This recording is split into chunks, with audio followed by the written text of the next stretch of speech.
perspective, we have with us Ajay Rotti, a tax expert and founder and CEO of Tax Compass, joining us with all the details on how this will really impact a larger part. What is the larger consequence of this particular verdict coming in? Ajay, first of all, the main ethos, the main point which the Supreme Court verdict has really put forth and basis on which the Delhi High Court's judgment has been overturned by Supreme Court in the Tiger Global case. So, Nisha, the heart of the issue is really whether a tax residency certificate issued by a foreign country is sufficient proof for you to be eligible for a treaty benefit. Now, India has treaties with various countries. The rates under a treaty are beneficial rates. So with Mauritius, capital gains is not taxable in India. It's taxable only in Mauritius. With Singapore, dividend is taxable at a lower rate. With US, so on.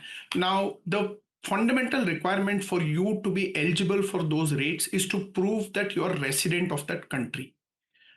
Hitherto, companies were just filing the tax residency certificate to state that I have a tax residency certificate from Mauritius. Therefore, you please treat me as a Mauritian company. The question before the Supreme Court was whether a tax residency certificate is sufficient, because the revenue has always been telling that's not enough. You need to establish that you are entitled to those treaty benefits. You are actually resident in that country. You have a substance in that country. The Supreme Court has today or last evening said that a tax residency certificate by itself is not a conclusive proof. Even if you produce a tax residency certificate, the income tax department in India can examine whether you have a substance in that country or not. And in the specific facts of Tiger Global, they have said that they do not have substance and therefore they will not be entitled to the 0% rate under the Mauritius Treaty.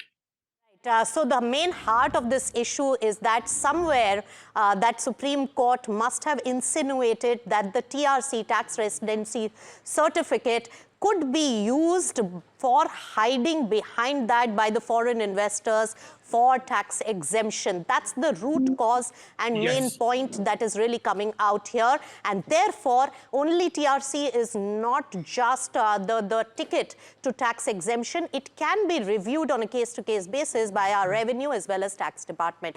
That matter being said, now, Ajay, what does this really mean for the foreign investors in India currently, FDI and FII coming in? Because of the larger implication of this particular case, is there going to be a sullen sentiment and more uncertainty? What's your view on that?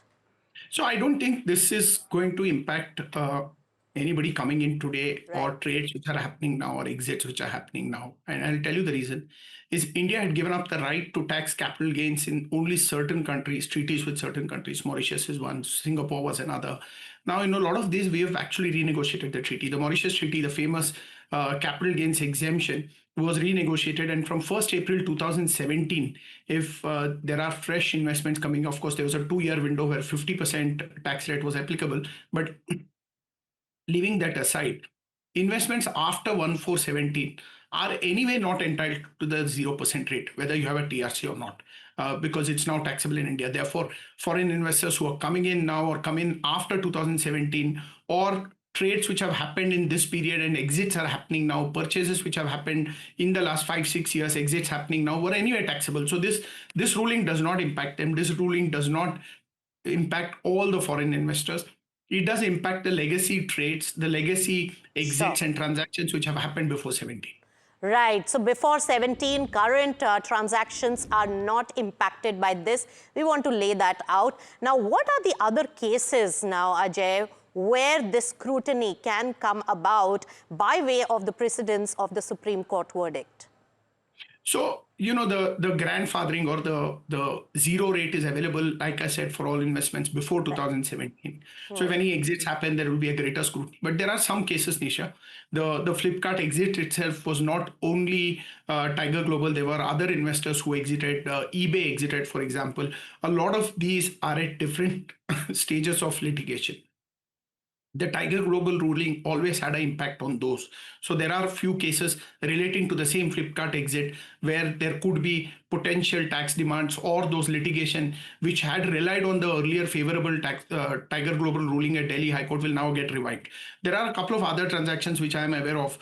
There's one of the General Atlantic group companies which had invested in NSE shares and exited, and there was a tribunal ruling which relied on the TRC to say that they ought not to be liable to tax in India. So wherever there are past litigation where TRC has been held to be a conclusive proof, will all get unsettled. Those will get reopened, but this will not impact other trades which are happening, other investments which are happening now or which have happened in the last few years. Right. So one more question that comes up, which goes beyond the timeline that you're mentioning and not specific to Mauritius tax treaty, Ajay, here is that if we are questioning the legitimacy of TRC by any country coming from the precedent of the Mauritius tax case, in the case of Flipkart and Tiger Global, that means a lot of other geographies which have given TRC certificate where the companies have transacted on the assets which are backed here in India, but the equity transfers and shares have been really dealt with overseas, and tax waiver has been taken on TRC basis. Will they all come up for questioning, and whether TRC will lose its legitimacy overall? Nisha, I think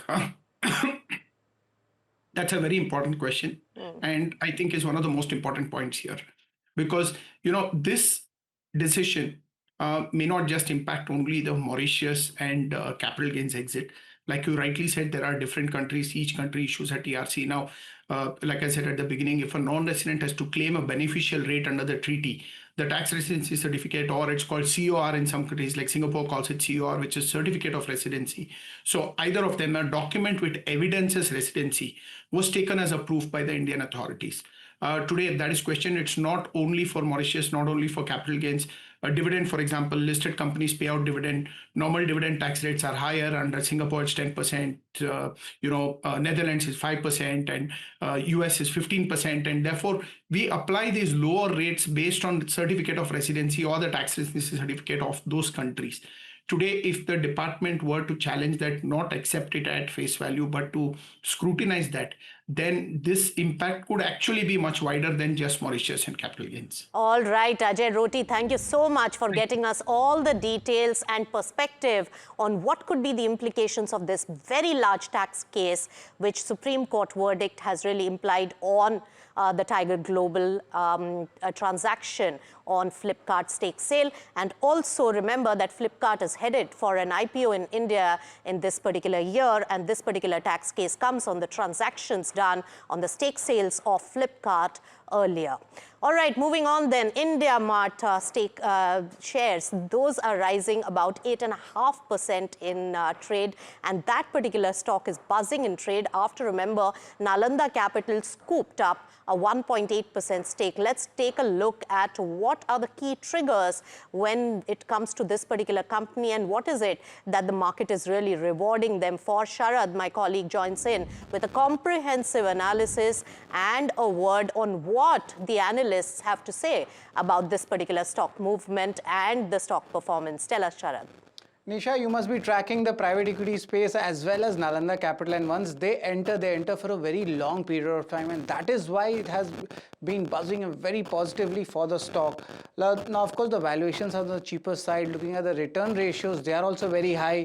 PAT CAGR is good, and management, they have stated that they are the leading indicators going ahead for the company. But there are some negative triggers also, especially on the churn coming in from the silver tier segment, and largely the last 5 years and 2025 highs, the stock has corrected. That means valuation is seeming very attractive, and a very large player like Nalanda Capital is entering the stock, and that is why the stock is buzzing in trade.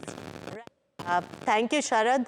Of course, this is a very important development, but of course, we had a patchy, scratchy line with Sharad over there, and he was talking about the India Mart's brokerage point of view and the analysis. Some of the negative triggers, while the stock is still up and euphoric in trade, needs to be also laid out for a balance on how the perspective is really built on this particular counter. So negative triggers for IndiaMart Intermesh: lack of momentum in technical charts and faced elevated churn in the silver tier segment. These are some of the few.